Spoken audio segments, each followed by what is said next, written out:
नस्तगफिरुहु व नुमिनु बिही व नतवक्कलु अलैहि व नऊज़ु बिल्लाहि मिन शुरूरि अनफुसिना व मिन सय्यिआति अमालिना मन यहदिहिल्लाहु फला मुदिल्ल लहु व मन युद्लिलहु फला हादिय लहु व नशहदु अन ला इलाहा इल्लल्लाहु वहदहु ला शरीका लहु व नशहदु अन्ना मुहम्मदन अब्दुहु व रसूलुहु अम्मा बाद फ़ौज़ बिल्लाहि मिनश शैतानिर रजीम बिस्मिल्लाहिर रहमानिर रहीम हुन्ना लिबासुल लकुम व अंतुम लिबासुल लहुन्ना सदक़ल्लाहु मौलाना अल-अलीयुल अज़ीम व बल्लगना रसूलुहुन नबियुल अमीनुल मुबीनुल मतीनुल करीम व नहनु अला ज़ालिका लमिनश शाहिदीन व शाकिरीन वल्हम्दुलिल्लाहि रब्बिल आलमीन। मिंबर पाक पर तशरीफ़ फरमा। अस्तग़फिरुल्लाह कुल्ला ज़ुनूबी या सत्तारु या गफ़्फ़ार वाक़े हज़रत मोहम्मद मुस्तफ़ा सल्लल्लाहु तआला अलैहि वसल्लम। अस्तग़फिरुल्लाह कुल्ला ज़ुनूबी या सत्तारु या गफ़्फ़ार वाक़े हज़रत मख़दूम कायनात व मौलाए कायनात व हसनैन करीमैन रज़ियल्लाहु तआला अन्हुम। अज़ीज़ान गिरामी, थोड़ी देर आप तमामी हज़रात तवज्जो करें।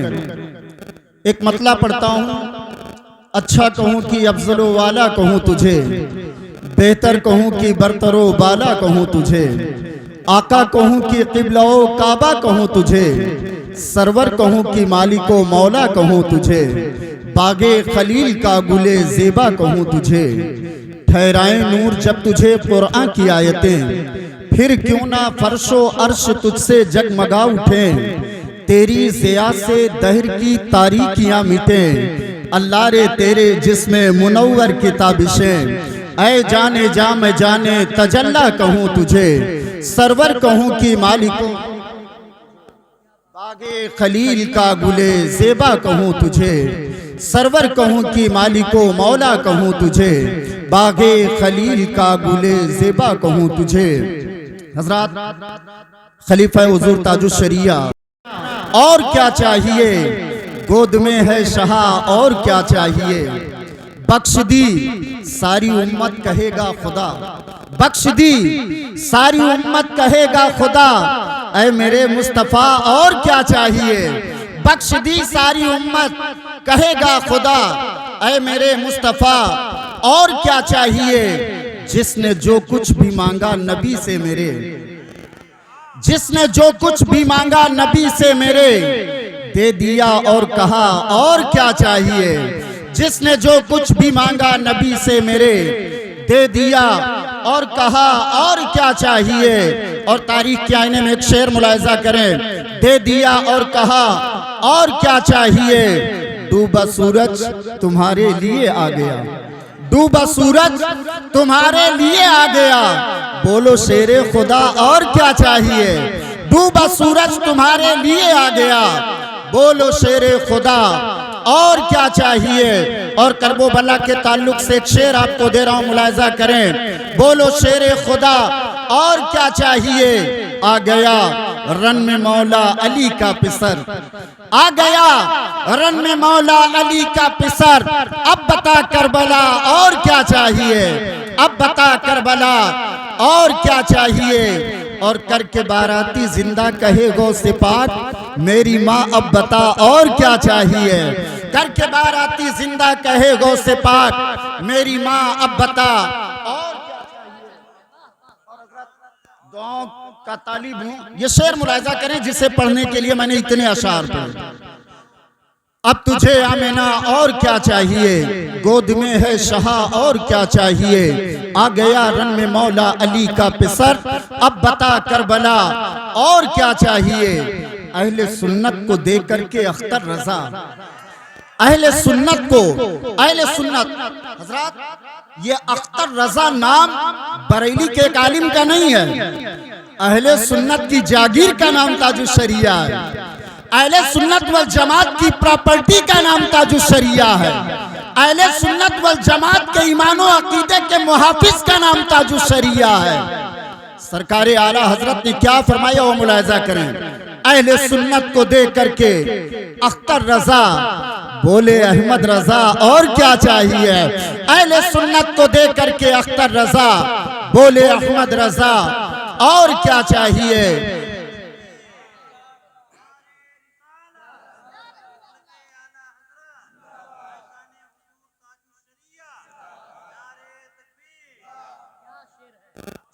अहले सुन्नत को देख करके अख्तर रजा बोले अहमद रजा और क्या चाहिए। घर से शाकिर निकलता है जब भी कहीं, लेके माँ की दुआ और क्या चाहिए। अब तुझे आमिना और क्या चाहिए, गोद में है शहा और क्या चाहिए। झुका के सर को अकीदत से काम लेते हैं, नबी का नाम जब उनके गुलाम लेते हैं।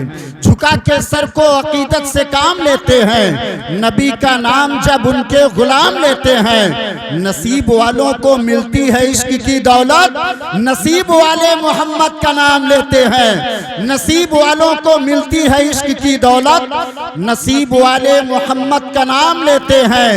और सलाम जाता है दुनिया के कोने कोने से, सलाम जाता है दुनिया के कोने कोने से। नबी मदीने से सबका सलाम लेते हैं, नबी मदीने से सबका सलाम लेते हैं। और जहां ने चांद को हवा बना के रखा है, जहां ने चांद को हवा बना के रखा है, हुजूर इससे खिलौने का काम लेते हैं। झुका के सर को अकीदत से काम लेते हैं, नबी का नाम जब उनके गुलाम लेते हैं। जी लगाकर दुरूद पाक पढ़ें, सल्लल्लाहु अलैहि नबी उम्मी वालिही सल्लल्लाहु करने का शरफ हासिल किया।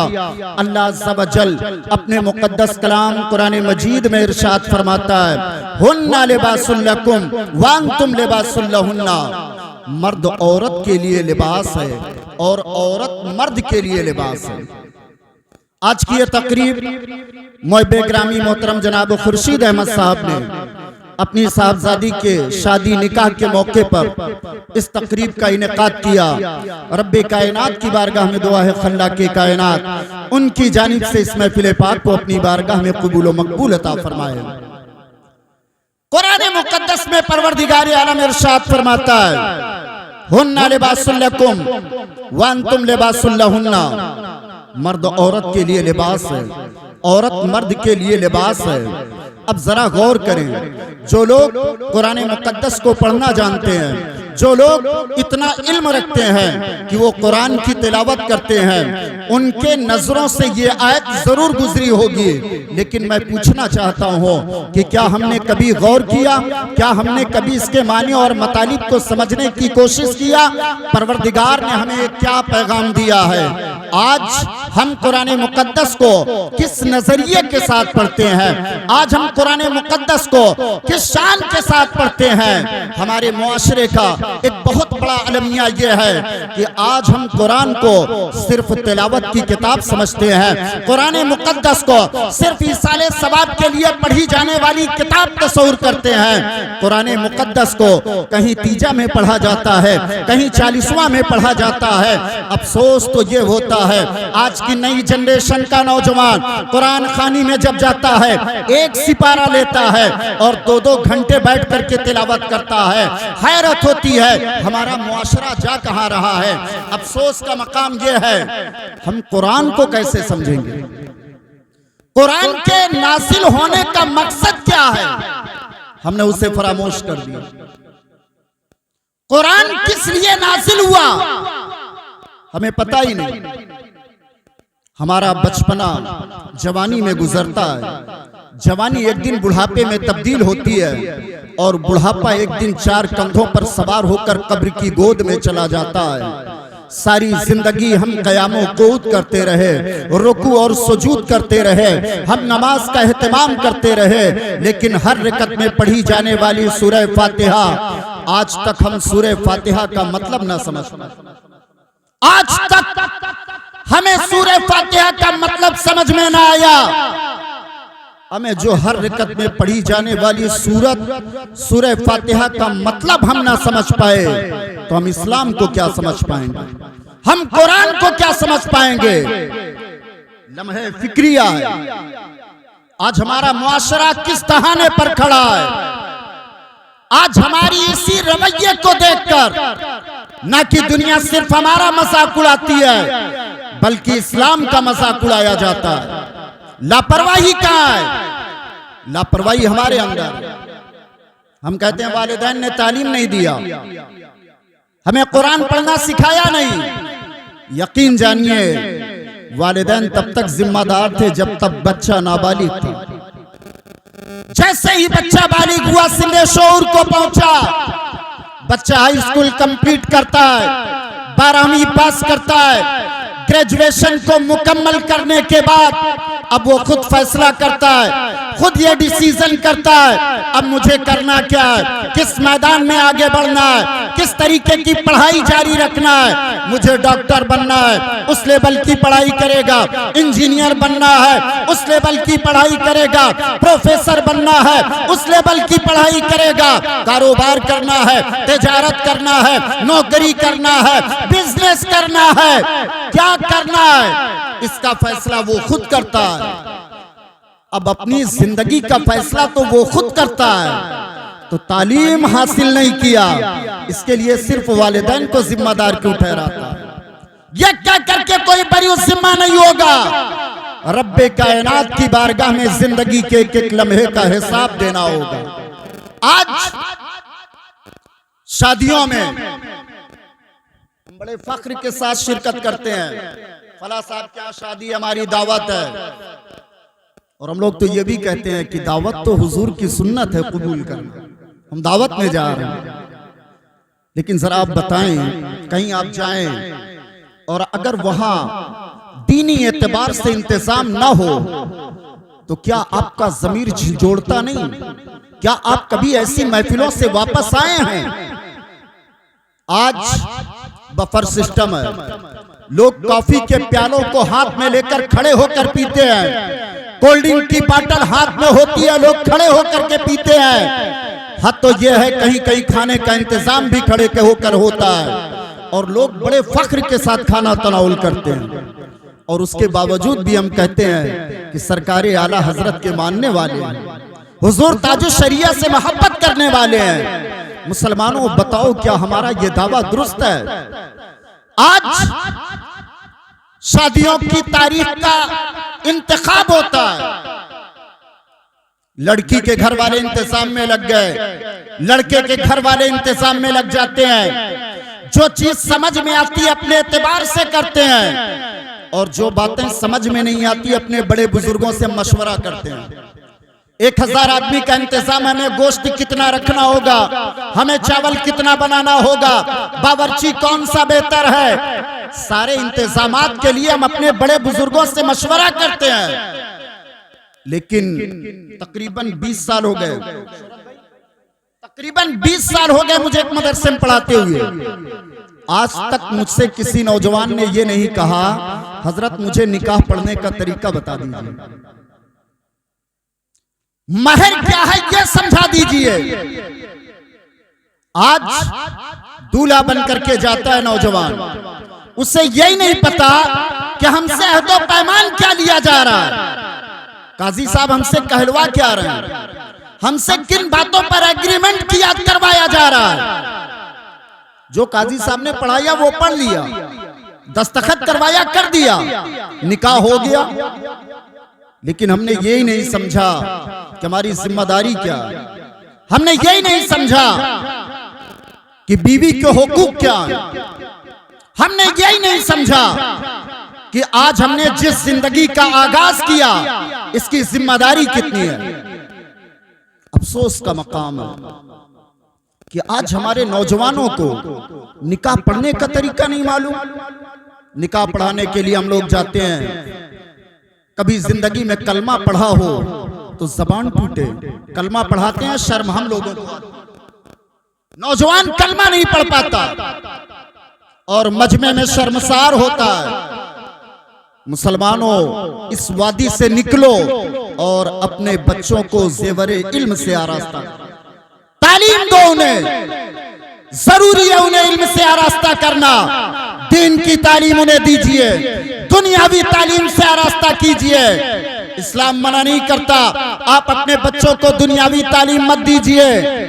आज हम अपने बच्चों को दुनियावी तालीम के लिए तो कोशा है लेकिन दीनी तालीम देने के लिए कोशा नहीं। आज हकारत की नजर से देखा जाता है जो बच्चा मदरसे या मकतब में पढ़ता है।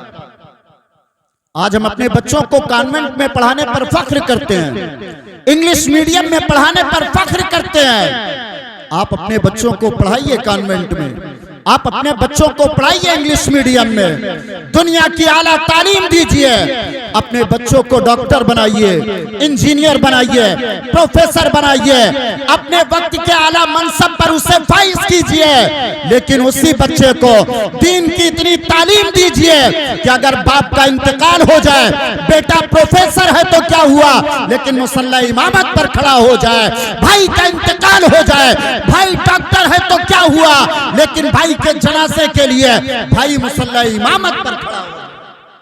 इतनी तालीम तो अपने बच्चों को दें। आज हम खर्च करते हैं शादियों में, आज हम खर्च करते हैं महंगी गाड़ियां खरीदने में, आज हम खर्च करते हैं अच्छा मकान बनाने में, आज हम खर्च करते हैं लोगों को दिखाने के लिए। पूछिए उलमाए किराम से, आज शादियों में जिस तरीके का हम वलीमा करते हैं, क्या ये दुरुस्त है?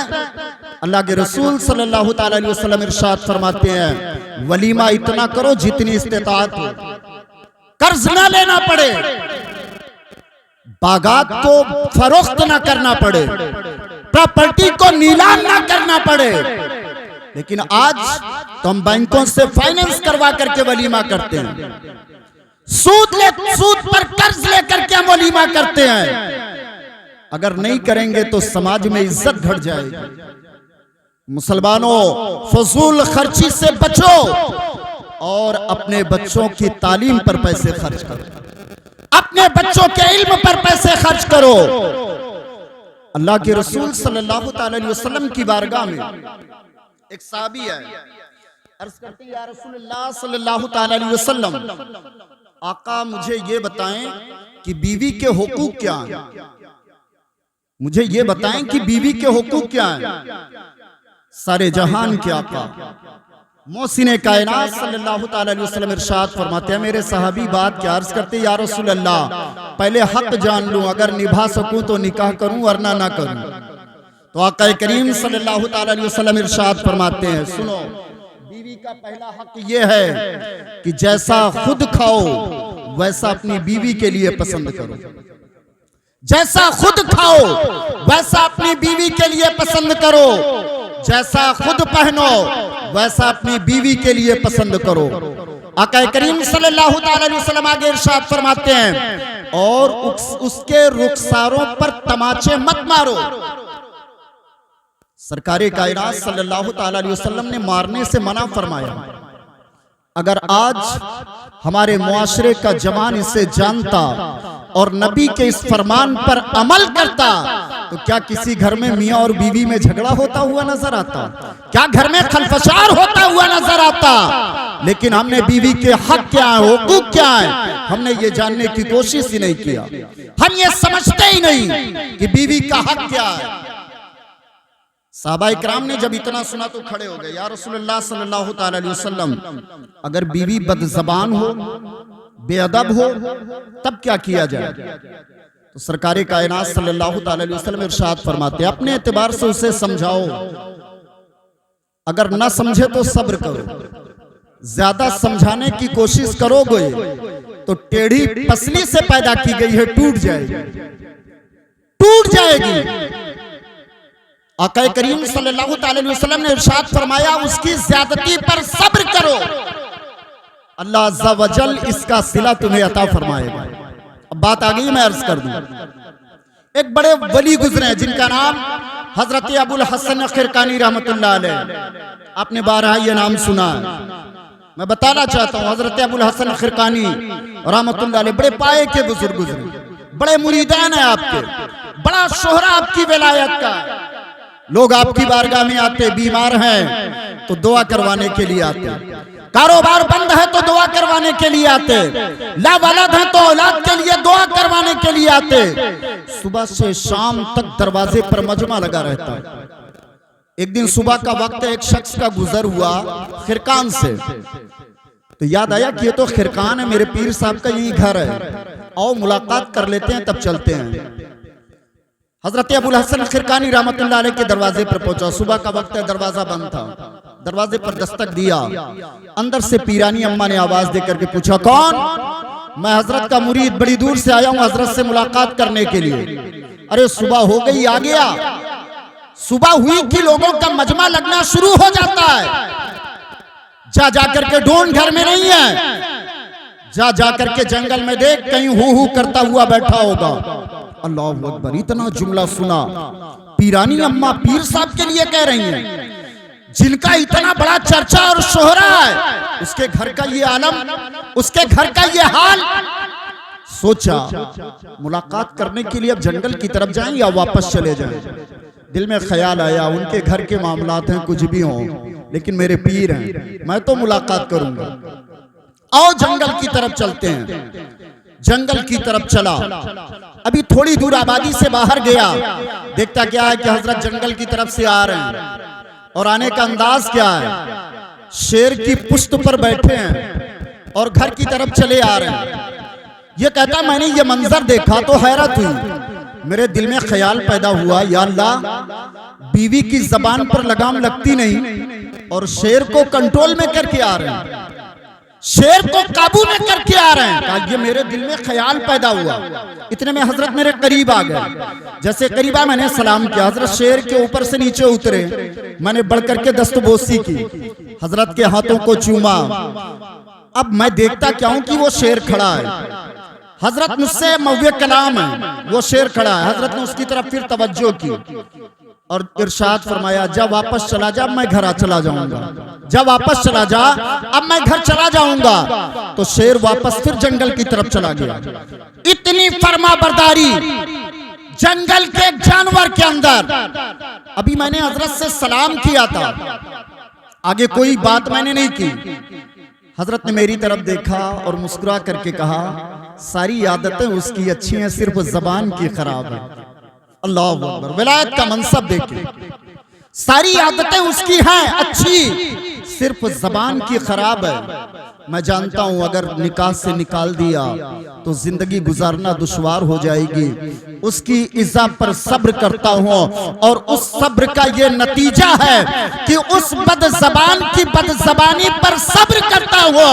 और रब्बे कायनात ने इन बेजबानों को मेरा ताबेदार बना दिया है, मेरा फरमा बरदार बना दिया है। अल्लाह के रसूल ने फरमाया, अगर बीवी ज्यादती करती है तो सब्र करो, परवरदिगार तुम्हें इसका सिला अता फरमाए।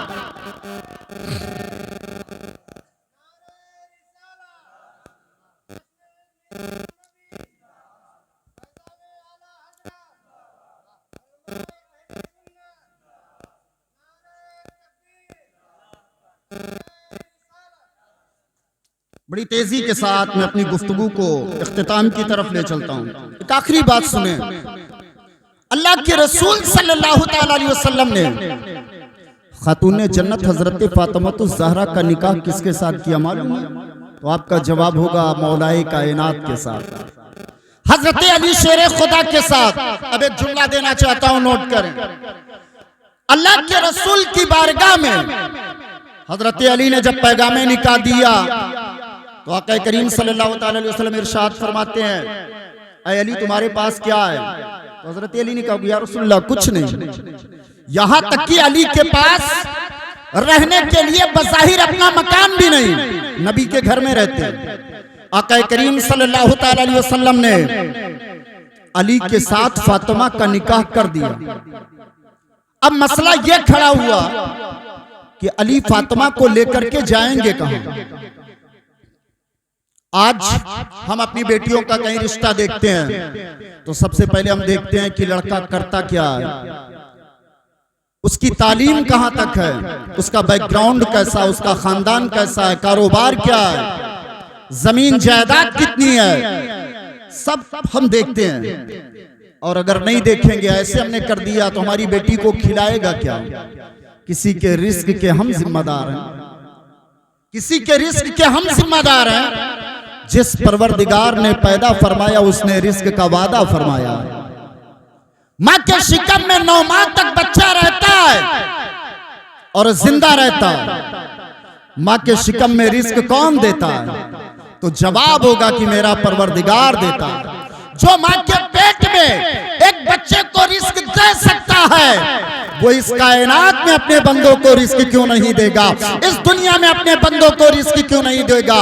अल्लाह के रसूल ने अली के साथ निकाह किया, जिसके पास बज़ाहिर कुछ नहीं, यहां तक कि फातिमा को लेकर के जाएं कहा, अली के साथ निकाह हो गया। रब्बे कायनात ने इंतजाम फरमाया। एक सहाबी आए, या रसूल अल्लाह अली फातिमा को लेकर के जाएंगे कहाँ?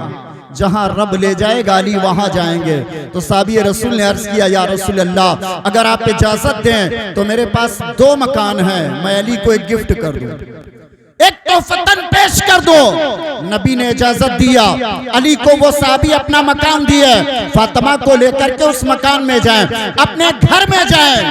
अब अली खातूने जन्नत को लेकर चले, अभी चंद कदम चले थे, नबी ने इरशाद फरमाया, ऐ अली ठहर जाओ। मौलाए कायनात रुक गए। नबी आए अली के पास, ऐ अली अगर तुम इजाजत दो तो मैं तन्हाई में फातिमा से 2 बातें कर लूं, मैं तन्हाई में फातिमा से 2 बातें कर लूं। हजरत मौला अली ने सर झुका दिया, या रसूल अल्लाह फातिमा आपकी बेटी है, परवान चढ़ाया आपने, पाला उसे आपने, या रसूल अल्लाह इसमें अली से इजाजत लेने की जरूरत क्या है? नुक्ता दे रहा हूँ, ध्यान में रखे, या रसूल अल्लाह अली से इजाजत लेने की जरूरत क्या है? नबी इरशाद फरमाते हैं, ऐ अली तुमने सच कहा, फातिमा मेरी बेटी है, पाला है मैंने, परवान चढ़ाया मैंने, लेकिन आज मैंने अली के साथ निकाह करके फातिमा का मालिक अली को बना दिया है, फातिमा का अख्तियार अली को दे दिया है। ऐ अली अगर तू इजाजत दे तो मैं फातिमा से बात करूं। मौलाए कायनात ने अर्ज किया, या रसूल अल्लाह आपको इजाजत है? अल्लाह के रसूल सल्लल्लाहु अलैहि वसल्लम ने खातूने जन्नत की रुखसती के वक्त फातिमा से जो तखलिया में बात किया, वो बात क्या थी? नबी इरशाद फरमाते हैं, बेटी फातिमा सुन, जो मुझे सबसे बेहतर लगा मैंने उस अली के साथ तेरा निकाह कर दिया।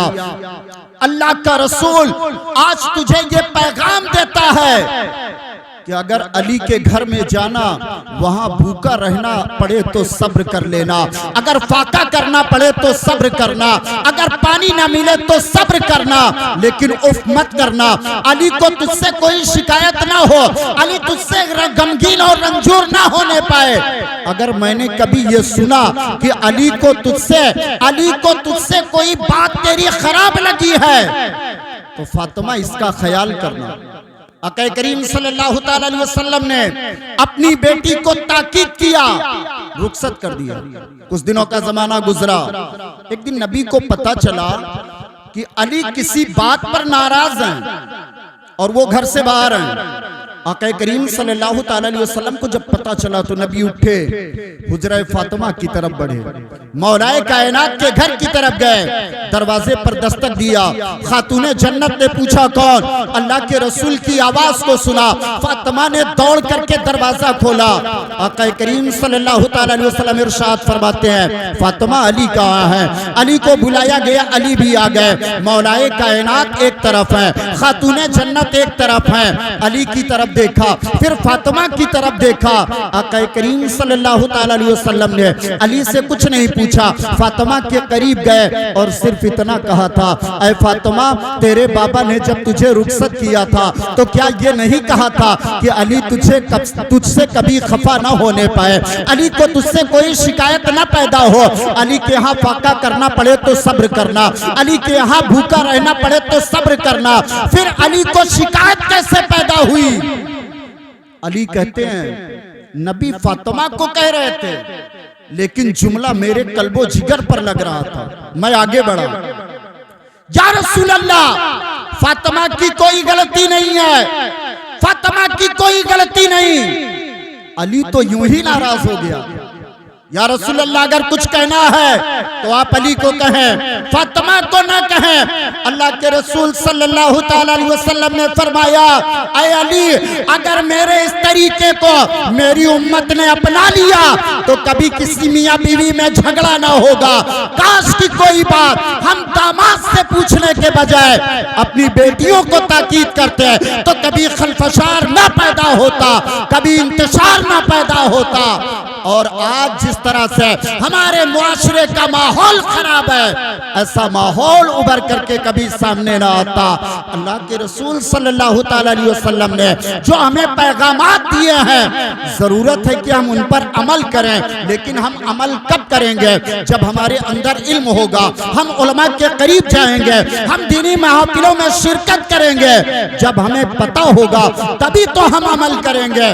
तो जरूरत है कि अपने आप को ज़ेवरे इल्म से आरास्ता करें और फरमाने रिसालत को करीब से देखें। अल्लाह के रसूल सल्लल्लाहु ताला अलैहि वसल्लम ने हमें पैगाम क्या दिया है, अगर हमने उस पर अमल करना शुरू कर दिया तो यह हमारा ईमान है कि इंशाअल्लाह हमारी दुनिया और आखिरत दोनों मुस्कुराती नजर। उस नूर के दरिया की तरफ देखते रहना, तुम शहरे मदीना की तरफ देखते रहना। उठ जाएंगे रोज हिजाबाते मसाफत, बस हिंद से तैबा की तरफ देख।